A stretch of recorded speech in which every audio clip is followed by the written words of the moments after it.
Спомнавме минатата сабота дека кој човек може да го држи законот? Оној кој што е наново роден. Оној од кого што Господ создал преку оној сликовит начин на изразување во Евангелијата ново дрво, добро дрво, затоа што само доброто дрво може да роди добар плод. Не може од лошо дрво да очекувате добар плод или обратно исто. И како резултат на се поредката појава, Елен Вајт во свое време кажува редката појава на надово раѓање, веројатно произлегле и тие теории дека човекот не може да го држи законот, дека не е возможно совршенство на оваа земја. И затоа мора да се задоволиме со таа ситуација, дека ние сме се крстиле, сме го прифатиле Христа, ама ќе си грешиме, затоа што, едноставно не може да се победи гревот. И, навистина, во таа дискусија за тоа дали е можно човекот да го држи законот, ѓаволот може да се повика на мноштвото, затоа што навистина се мноштво на луѓе кои што потврдиле со својот живот дека не е можно да се држи законот, под наводници, не е можно. Значи, гледате, и изутрина зборувавме за вирус, за вакцини, но и навечер зборуваме за вирус, па и за вакцина, може да кажеме, но за во овој случај за најголемиот, најсилниот, најстрашниот вирус, оној кој што е најраспространет и од кого што се инфицирани 100% од луѓето. За гревот и дали е можно да се победи. Значи, ѓаволот може да се повика на тоа мноштво, но тоа мноштво е измамено, како што видовме од претходните наши предавања. И не може да биде никаков доказ за тоа што оти ако ѓаволот има на своја страна мноштво, многу повеќе кои што може да потврдат, така да кажам, преку нивниот живот, дека законот не може да се одржи. Кога видовме дека на Бога во тој судир му бил доволен само еден.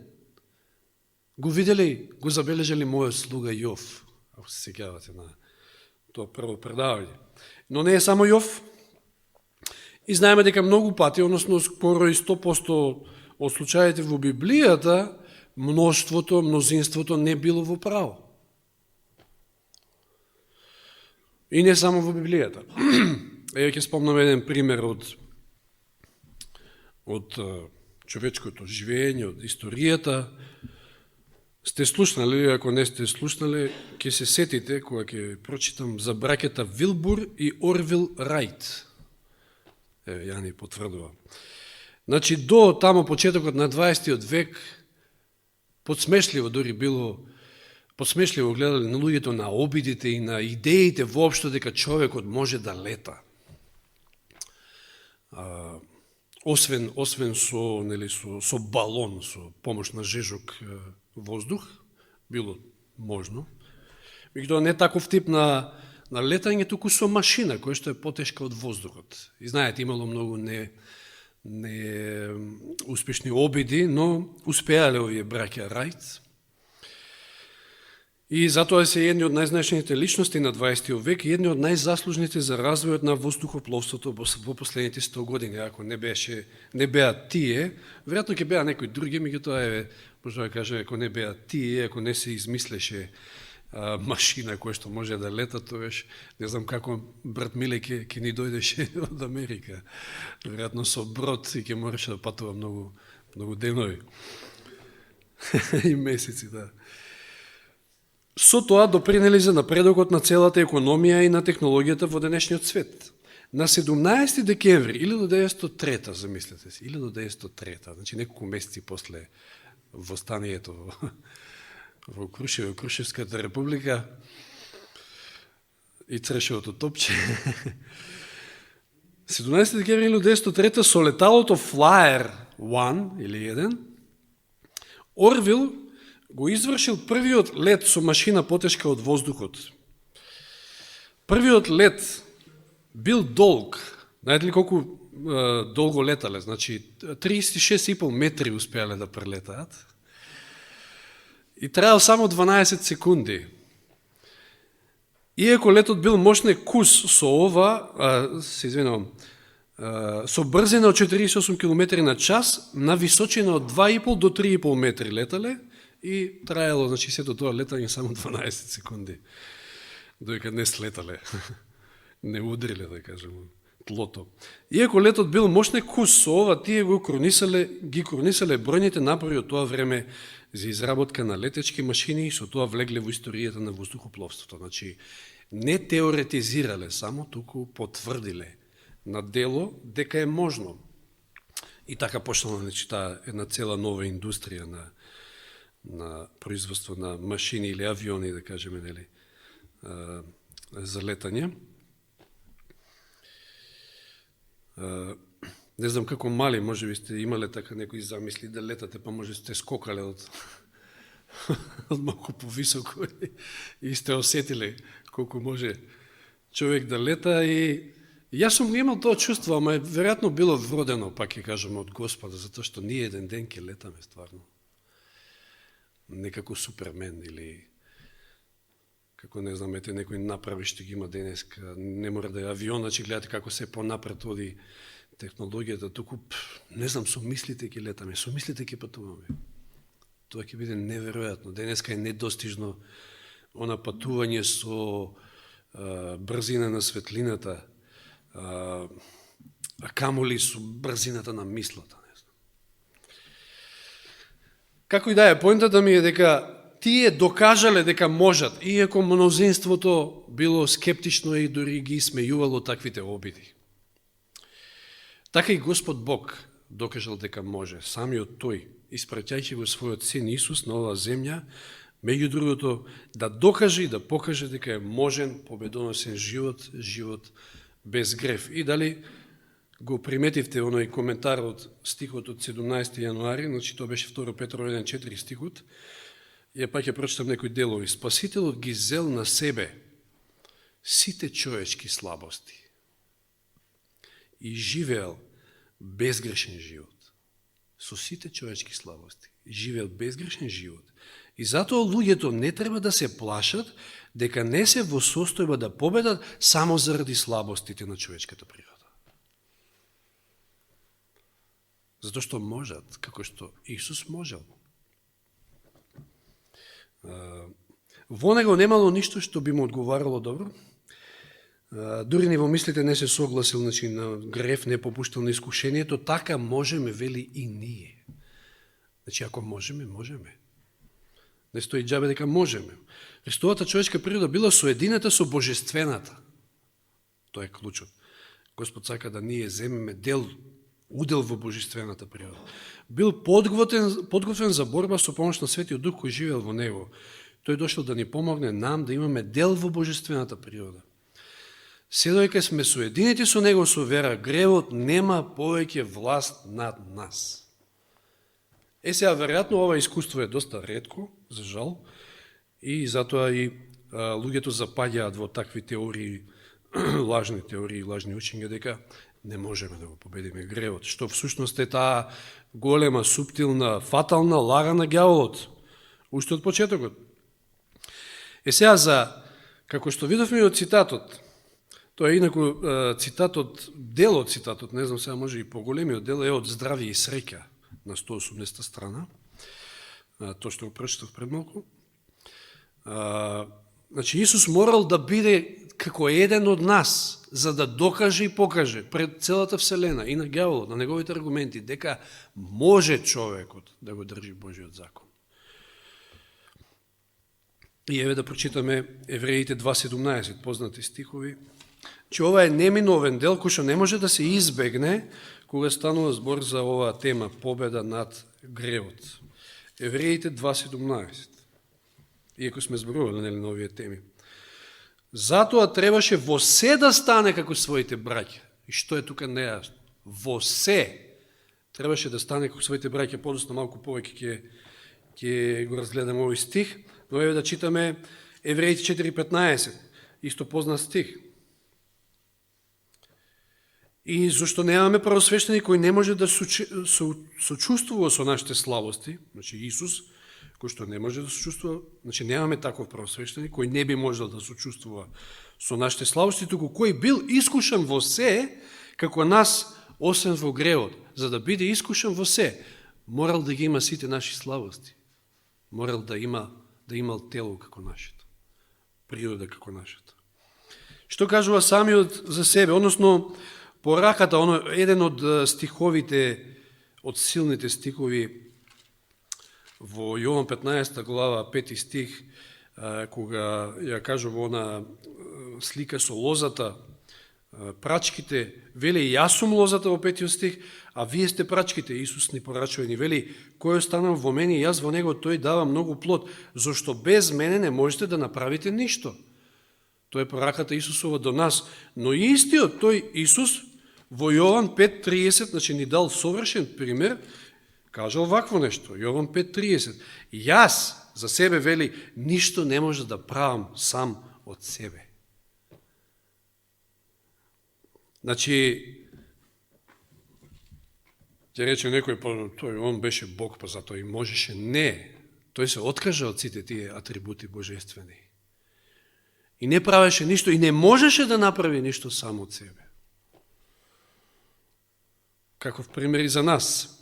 И во Откровение 3.21, мислам дека и минатиот пат го прочитавме тој стих, до стих од една од пораките до 7-те цркви, односно ова е до црквата во Лаодикеја, 7-та црква, 21 стих, 3 глава Откровение, на оној кој победува ќе му дадам да седне со мене на мојот престол, како што и јас победив и седнав со мојот татко на неговиот престол.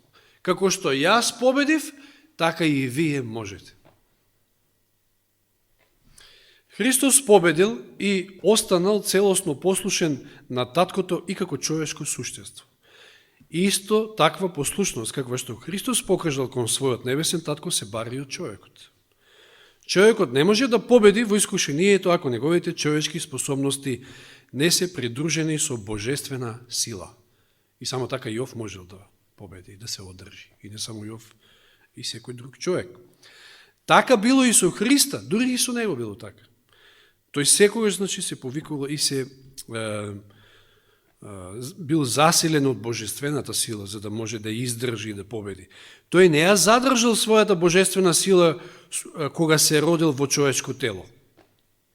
Доаѓајќи на свет, тој на таткото не му се покорувал како Бог кој привремено се наоѓал во подредена положба, туку на светиот Божји закон му се покорувал како човек, за на тој начин да може да ни биде совршен пример. Господ Исус на нашиот свет не дошол да покаже што може Бог да направи, туку што може човекот да направи со вера во Божјата сила. И да ни понуди помош во секоја потреба.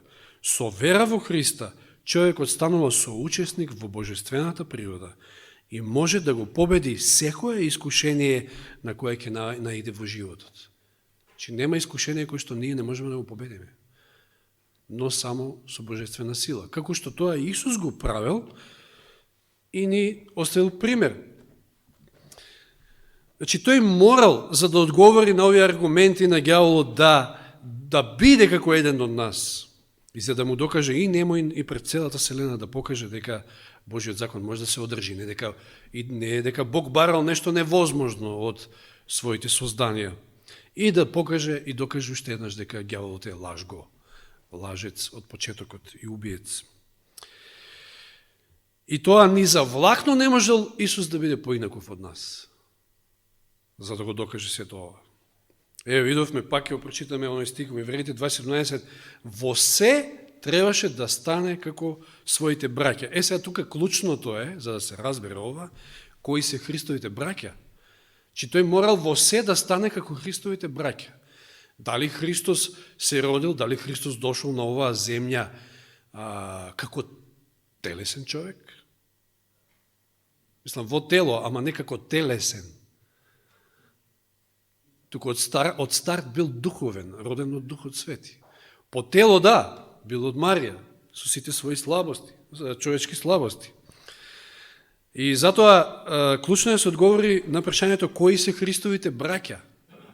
Ние сме по создавање сите Божји чеда, да се разбереме. Меѓутоа, зошто Исус во една прилика тамо во Матеј 12 глава, знаете, кога го правеле луд, неговите полубраќа поротнели,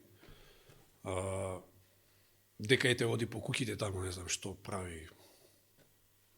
Како што денеска, знаете, некој посветен човек, кој што се предал целосно на Бога и ете, може би нема друго занимање, има некои такви примери тука во нашето обкружување во Македонија, едноставно тоа му лежи на срце и тоа го прави, Господ го тера да оди по куќите и да им сведочи на луѓето, да им проповеда и ќе го направат луд. Овој нема друга работа и се само тоа збори. Тоа било случајот со Исус и доаѓаат браќата негови и мајката негова да го соберат, затоа што ете се расчуло глас дека овој е налудничав, нешто му фали. И што вели Исус таму, кога овие учениците му рекле, па еве ги твоите браќа доаѓаат. И што вели Исус? Мои браќа кои се? Мои браќа и моја мајка се оние кои што ја творат Божјата волја. А во тој случај не ја твореле Божјата волја сигурно неговите полубраќа, пороти и неговата мајка. Значи Исус не дошол на светот да биде како еден од телесните луѓе. Тоа би било, мислам, проблеми за него, значи како тоа ќе не би можел ни тој да го држи законот од старт совршено. Затоа морал да биде роден, зачнат од Духот Свети. Има, да кажеме, и ние самите, и ние луѓето, не е тоа некоја предност. Предност е во однос на тоа што од старт можел. Меѓутоа, не е предност во однос на борбата против гревот, во однос на нас, затоа што и ние можеме да го имаме Духот Свети и да бидеме родени од Духот. Тоа е тоа наново раѓање. И оние што се браќа, се од едно семејство и имаат исти татко. Затоа во Евреите 2.11, што вели? Евреите 2 глава 11 стих. Значи таа 2 глава е баш клучна овде во Евреите за Христовата човечка природа. Евреите 2.11 вели: зашто и оној кој осветува и оние кои што се осветувани се сите од еден и затоа не се срами да ги нарече браќа. Кој е оној кој што осветува? Бог. Може да кажеме овде и дека е Исус. И е едно со оние кои што се осветени или посветени и не се срами да ги нарече нив браќа. Значи, повторно стихот укажува на тоа дека Христови браќа се оние кои што се посветени. И тие, и тој се од еден. Сите се Божји чеда, Божји синови. Значи, сите ние имаме како луѓе некакво си земско потекло. Татко, мајка и така натаму, и со тоа сме наследиле слабости и склоности. Но, како такви, 1 Коринќаните 15.50 ни кажува, прво послание до Коринќаните 15.50, ни вели вака: ова ви го велам, браќа, телото и крвта не може да го наследат Божјето царство, ниту распадливото ќе го наследи нераспадливото. Ова тело, ова крв не може да влезе таму во небесниот Ханан. Затоа е потребно тоа наново раѓање. И кога човек се наново раѓа, ние што се сменило кај нас, еве, да речеме, еве, дека Господ знае дека сме наново родени, сме се крстили. Што се сменило кај нас? Се смени нашата телеса? Не. Телото не е исто, такво, со слабости, со склоности, и тоа од таму доаѓаат и највеќе од искушенијата нормално. Но она што се менува кај обратениот човек е умот. Значи, по тело сме понатаму човечки синови, но по дух стануваме Божји синови, кога се обратуваме. Кога, нели, и го приемаме Светиот Дух. Значи, човекот, ние имаме два вида на потекло. Обратениот човек има и човечко потекло, но и божествено потекло. А необратениот и тој има два вида на потекло. Тоа е, има и човечко и сатанско потекло. Такви сме по раѓање. Што им вели Исус во Јован 8.44?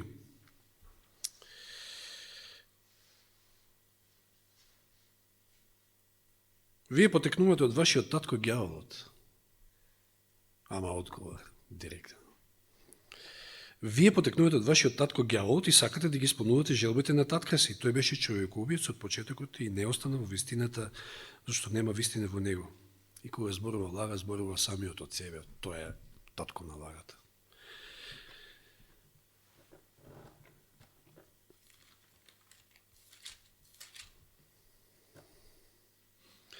А Јован, прва глава, отидете сега, 12 и 13 стих се вели, а на сите кои го примија, Јован, прва глава, 12 и 13, на сите кои го примаат Бога, Христа, им даде власт да станат Божи деца. На оние кои веруваат во Неговото име, кои не се родија ниту од крв, ниту од телесна поход, ниту од волја на маж, туку од Бога. Тоа се тие нановородени. Тие се Божи деца, тие стануваат Божи деца. Оние другите, вие гледате дека потеклото име од ѓаволот. Имаат човечко потекло, да, имаат свој татко, своја мајка, меѓутоа во духовна смисла татко име ѓаволот. Додека кај обратените таткото име Отецот наш небесен. Сега да одиме во Евреите пак 2.14 и 2.16, ки читаме. Бидејќи пак децата имаат учество во месото и крвта, така и тој зеде учество во тоа. Другиот превод вели еднакво, тоа е многу битен збор, еднакво учество во тоа, во крвта и во месото. Значи, ете го тоа, значи сега го разгледуваме Исусовото потекло, двојно потекло. Имал човечко потекло, имал своја мајка, да, татко немал земски, но има земско потекло, има човечко потекло и какво му било потеклото човечко? Имал ист удел, зел исто учество, еднакво учество во крвта и телото, месото, како што велува. Крвта и месото, да. 16 стих. Зашто навистина тој не им даде помош на ангелите, овде преводот е лош, знаеме, не зеде природа ангелска, туку од Аврамовото семе. Повторно уште една потврда. Или дури има еден друг стих во Римјаните, може и по-јасен на оваа тема која зборуваме за двојното потекло што го имал Исус. Римјаните 1 глава 3 и 4 стих. Може и од првиот да читаме. Вели Павле, слуга на Исуса Христа, повикан за апостол, одделен за Евангелието од Бога, кое тој го вети однапред преку своите пророци во светите писма, а кое зборува, Светото писмо, за неговиот син, по тело роден од Давидовото семе, по духот на осветувањето, посведочен за Божи син по сила. Еви, тоа двојно потекло. По тело од Давидовото семе, од Аврамовото семе, што прочитаме во Евреите, а по дух Божи син, посведочен за Божи син. Ще видите, нема некоја разлика. Човекот има исто двојно потекло и Исус има двојно потекло, дошол како човек, се родил како еден од нас, имал човечко потекло, но и божествено потекло. Кој што и ние можеме да го имаме, ако сме наново родени, обратени и земеме на тој начин учество во божествената природа. Нормално, ние нема да станеме богови на тој начин. Исус е Бог, богочовек, 100% човек, 100% Бог. Тоа отелотворување е тајна. Никој не може да го разбере како тоа можело да биде. Но целта е постигната. Исус дошол не само за да не спаси, да се положи како жртва на крстот, туку и да покаже и докаже пред целата Вселена. Нешто што денес се негирано, замислете, дека е можно да се држи човекот, но оној обратен, духовен човек, може да го држи законот. Тоа е возможно, тоа е невозможна мисија.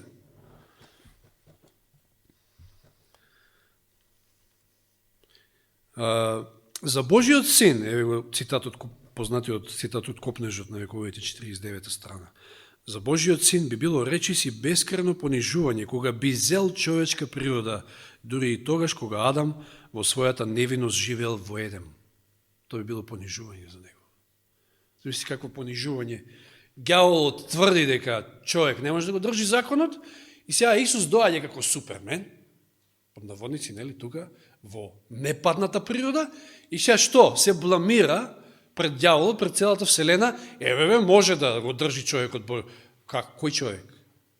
Адам пред падот? Не. Ние сме Адам после падот. Сите ние сме со потекло од Адама, но после падот.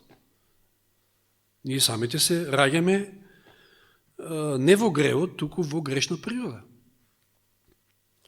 Таква природа зела Исус, инаку било понижување за него. Меѓутоа, вели Исус ја прифатил човечката природа, кога човечкиот род веќе 4000 години бил ослабен со греот. Како и секој Адамово дете, тој ги примил на себе резултатите од дејствувањето на големиот закон на наследувањето. Сите ние по нешто сме наследили од нашите родители. Така и Исус.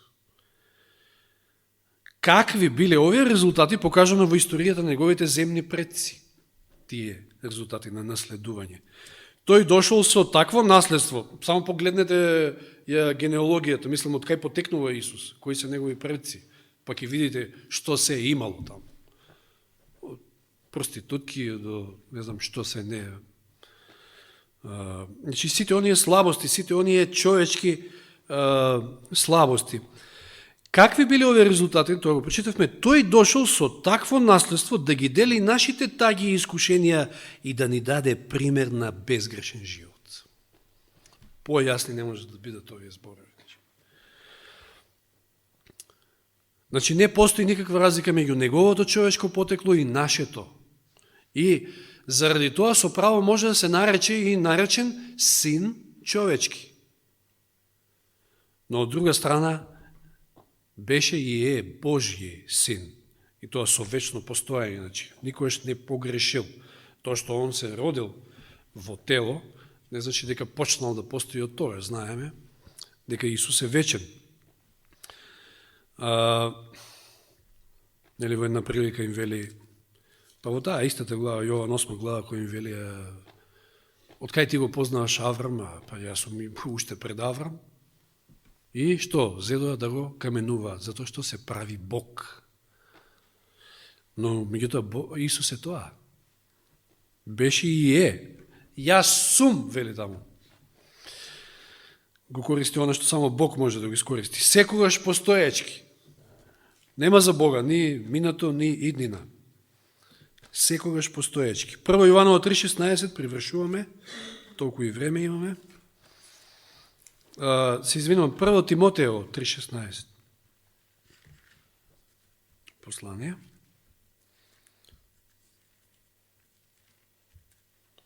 Видите колку, затоа вика Елен Вајд дека Христовата човечка природа е таа златна алка, која што е многу битна, значи ако некој ја го кинат тој ланец, тој синџир, вадејќи ја баш таа златна алка, човечката Христова природа, и тоа се токму оние луѓето кои што ја даваат знак прашалник, ја негираат таа Христова човечка природа, се токму оние кои што веруваат во тие измислени лажни теории и тези дека човек не може да го држи законот. Затоа што на тие таквите им одговара да го прикажат Христос како супермен.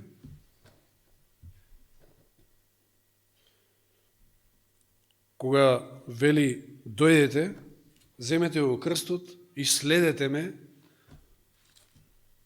супермен кога би дошол и би рекол ај следете ме, кој би го следел? Ке ги бараме браќата Рајт тогаш да ни дадат некоја машина за летање за да можеме да го следиме, ама не, и тогаш нема да можеме. Пошто неколку метри толку е. Прво Тимотео 3.16 спомнав.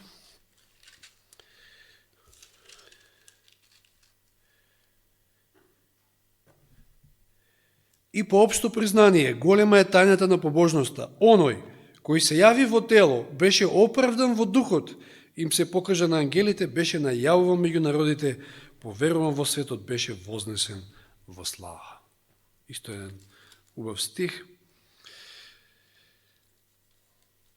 И да се вратиме на крајот и ќе заклучиме со Евреите 4.15. Нема многу време, ама ете малку да се подзадржиме на овој стих, иако сме зборувале, го спомнавме, но повторно, за да нагласиме една битна работа. Евреите 4.15. Зошто немаме правосвещеник кој не може да сочувствува со нашите слабости, туку кој бил искушуван во се како нас. Не вели Павел или кој да е го пишувал ова послание,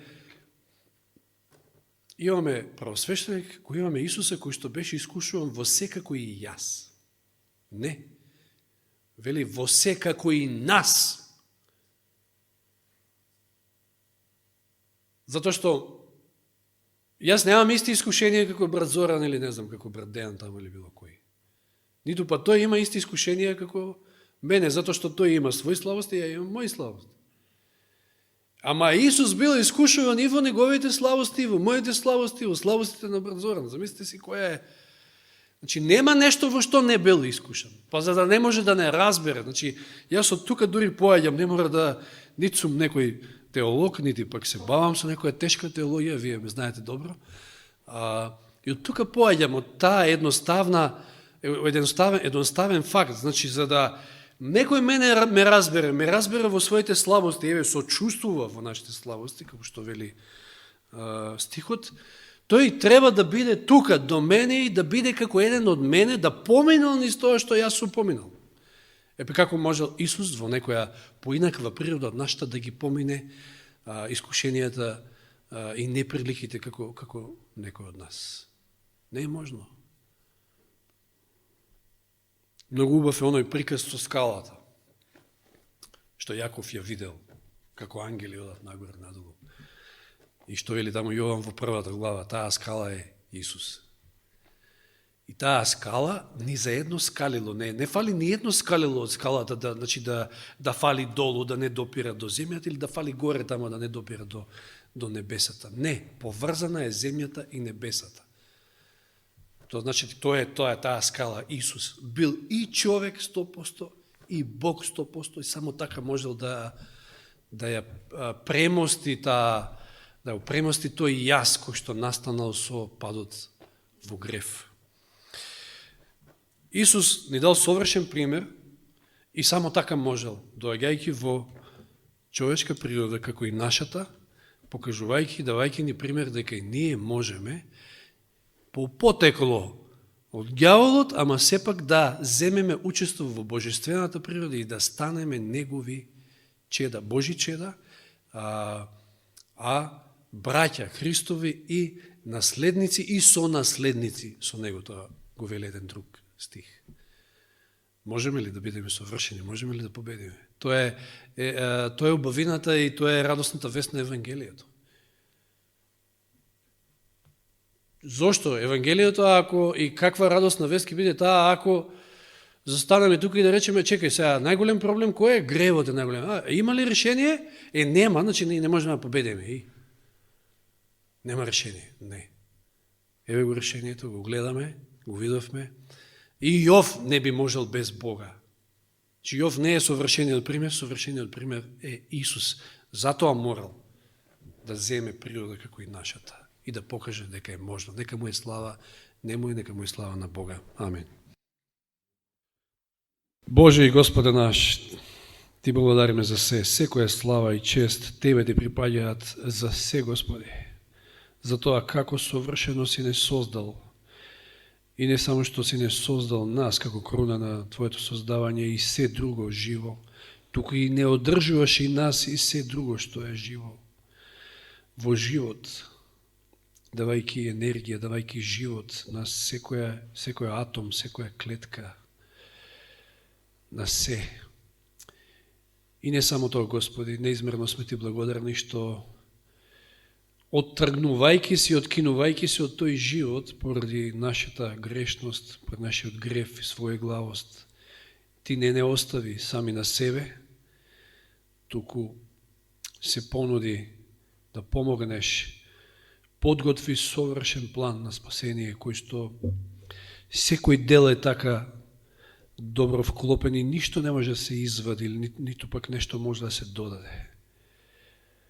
Затоа, Господи, помогни ни да го сватиме во целост тој план на спасение и да имаме меѓу другото во увид дека една од причините зашто го даде својот син, зашто Исус дојде и стана како еден од нас, не само за да обезбеди спасение за нас, туку и тоа спасение можеше да го обезбеди само ако беше како еден од нас со нашите слабости, без склоности кон греф, но во нашите слабости. Ако тој можеше, а можеше и даде совршен пример дека можеме и ние, видовме дека и Јов можеше, и не е единствениот само Јов. Имаме мноштво на луѓе, иако повеќето се на страната на ѓаволот и ѓаволот може да ги користи како аргументи, меѓутоа доволен и еден. Доволен беше и Исус, но преку Христа можеме и ние. Ако без Него не можеме ништо, како што самиот изјавил, како што и тој самиот не можеше без Тебе, Господе, ништо, така преку Христа можеме се. Преку силата што доаѓа преку Него и преку од Тебе, можеме се и можеме да го совладаме ова големо зло, овој страшен вирус, наречен греф. Те молиме да не водиш во новата седмица и да во нашите животи, не осврнувајќи се толку и не губејќи време многу по овие вирусчиња околу нас, да одиме со таа мисла, дека само со Тебе, Господи, можеме да извојуваме победа над гревот и таа е обезбедена. Само ако веруваме и само ако Ти се предадеме. За се Ти благодариме во Христово име. Амин.